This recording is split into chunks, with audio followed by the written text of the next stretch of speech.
Good morning, students. Here I am with another video.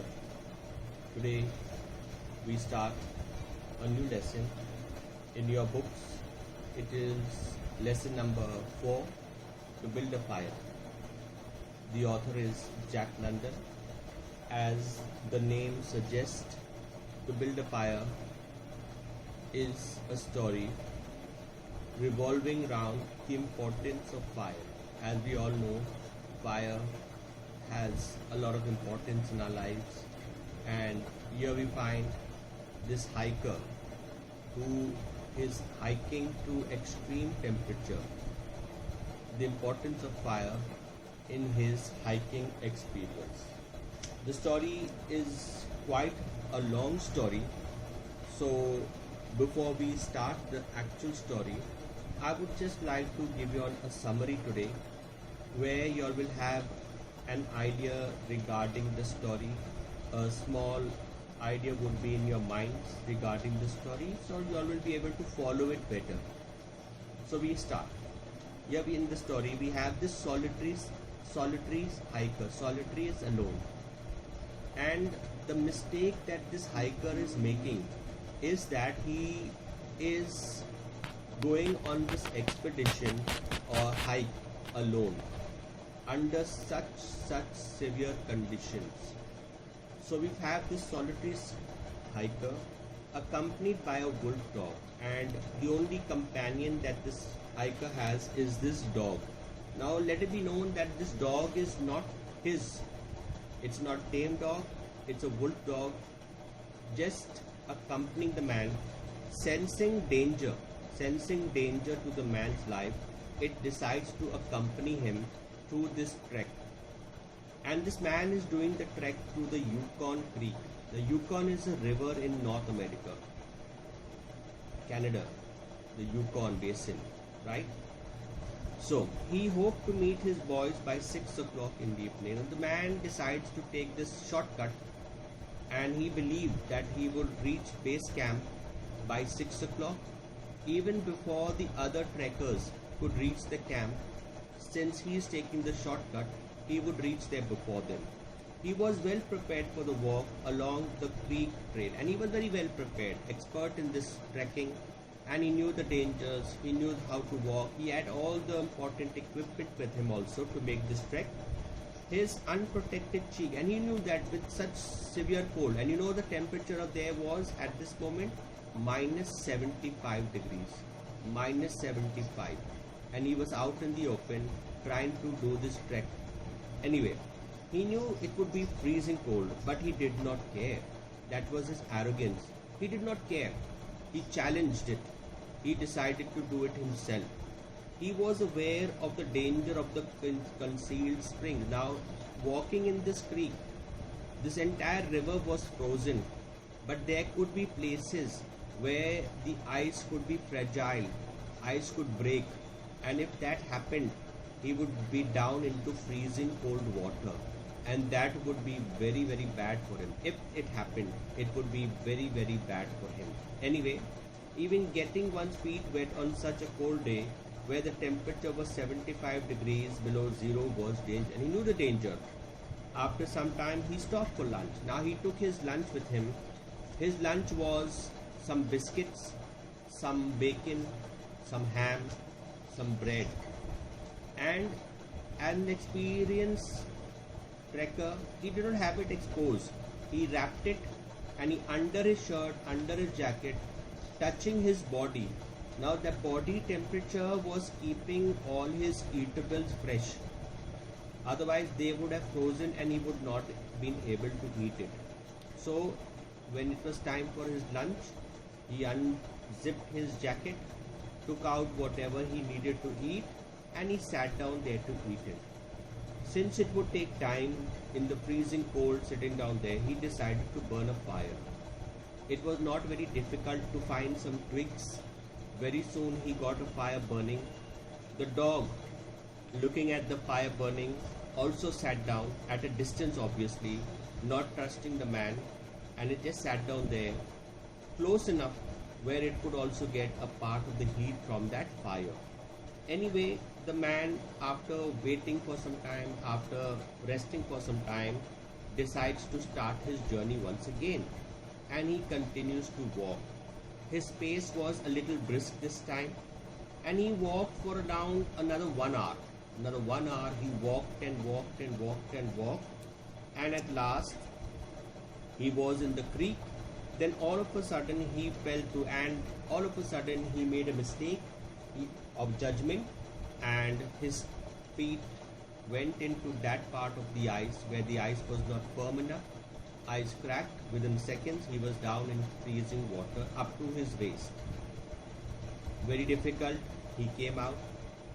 As he came out of the freezing water out into the open, all the water that was there on his body began to freeze, and it was all ice. His boots became like rock, hard. The laces hard. Everything was hard as rock now. And he realized that getting wet, freezing his leg up was not good at all. He decides to stop, burn another fire. Burn another fire means getting wood, collecting wood, taking off his boots, taking off his socks, taking off his inners, and drying them. He also knew that all this would take time, not before 1 hour. So his journey was going to be prolonged by another 1 or 2 hours. But he had to do it. He knew without stopping, without warming himself, without drying himself, without drying his clothes, his socks, his boots, he could not walk ahead. So anyway, he decides to burn a second fire. He gets the fire burning. He was not confident. Second time when he burnt the fire, he made a mistake, a detrimental mistake, and he burnt the fire under a tree. Under a tree. So when the fire was strong, when the fire was giving out good heat, the snow from the tree began to melt, and a huge block of snow slid down the tree, fell onto the fire, put the fire out. A great mistake that he made. This time he was left with no matches after that. He was wondering what to do. He cursed his luck. He cursed his luck. His feet and his legs were freezing. He recalled the words of an old timer. Now, before he could make this journey, he happened to meet a very, very experienced old timer, an old man, who told him not to go ahead with this expedition alone. He also told him that, son, don't be out in the open when the temperature is anything below -50. It's serious. But now when he found himself in trouble, the words of that experienced trekker was now ringing in his ears, and he was now thinking that might be he had made a mistake coming out here alone. Anyway, the man tried to build the fire. He untied the icy moccasin. Moccasin are his shoes. He should have made the fire in the open. As we said, he made the fire under the tree, with the result that a huge block of snow fell onto the fire. The man was scared and decided to build a new fire. For the third time, he decided to build another fire. Now he was working in fear, very, very scared, and he was working. Then he grabbed all the 70 matches and he tried to burn the fire, but the matches was not burning, and then he ultimately burned all the matchsticks that he had in his pocket. He tried to protect the fire from pieces of sliding snow, and in so doing he actually extinguished the fire. And the third time building the fire, he tried to save the fire from going out, but it was not to be. A crazy idea. Ultimately, when he was trapped, when he knew that he is in serious trouble, a very, very absurd idea struck him. Seeing the dog, imagine, now looking at that dog sitting at a distance, an idea came to him. What idea? An idea to kill that dog. Kill that dog. Because he had heard stories in trekking history where people survived after killing animals. They would kill the animal, take out the intestines, take out whatever was in the body, and climb into that carcass of an animal. And that heat of the animal would protect him. So this idea came to him now, and he decided to kill the dog. Now when he decided to kill the dog sensed something was wrong. The dog was not a fool. It found that the man was up to something. So the dog was very cautious now. Anyway, he tried desperately to get the dog closer, to go closer to the dog, but the dog, sensing something wrong, decided to walk away.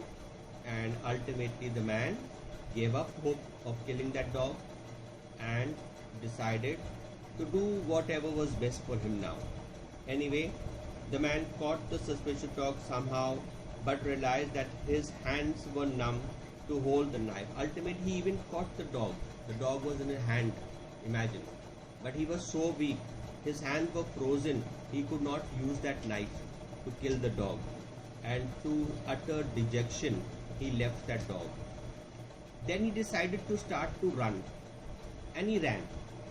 Running, your temperature increases, body temperature rises. So he decided that.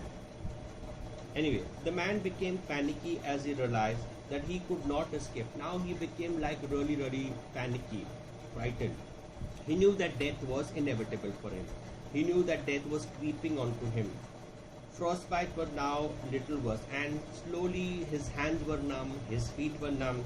He started running along the creek with the dog at his heel. The dog was not giving up. The dog was with him, running behind him also.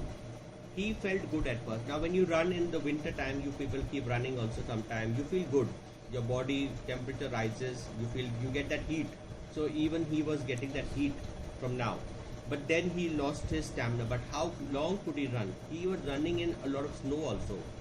And ultimately the stamina within his body was failing, was reducing. He fell and could not rise. And he just fell down, exhausted. He tried to lift his body, but he could not rise. He got up again and started running. Now he was like, at this moment, he was like a chicken. When a chicken's neck is cut, it just jumps. It has no option but to jump.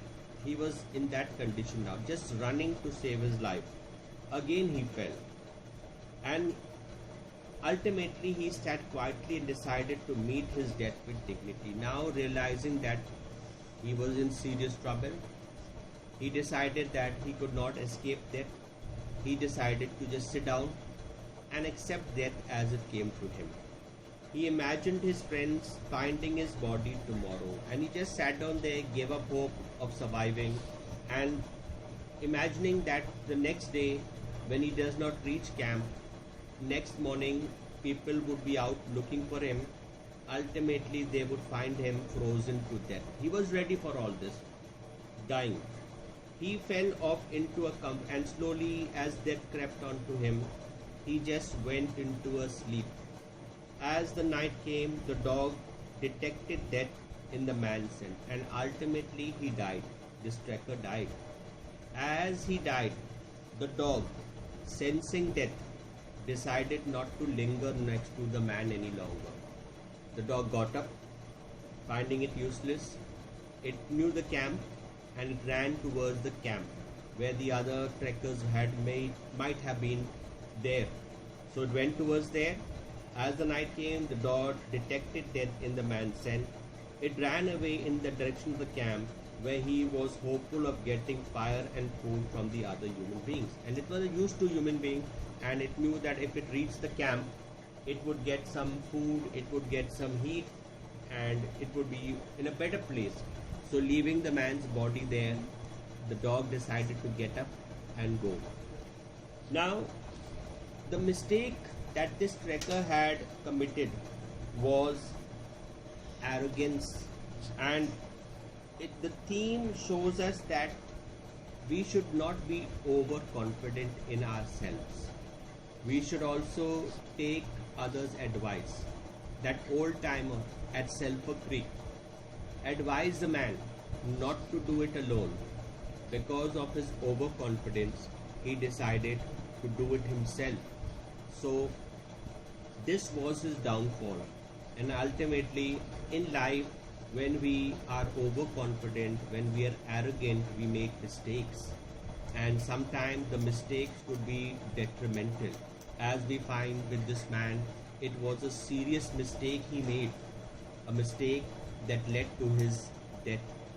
So, my dear friends, I would end this video now, and this was just a summary. So every time y'all are unable to follow the story when we do it, you'll just go back, do the summary, you'll get an idea. Because if you have a better idea, a story in your mind as a very summary wise, it is better for y'all. So I'll put up this video today. You can have a look at it and get ready for the next video whenever I post it. Thank you. God bless. Stay safe.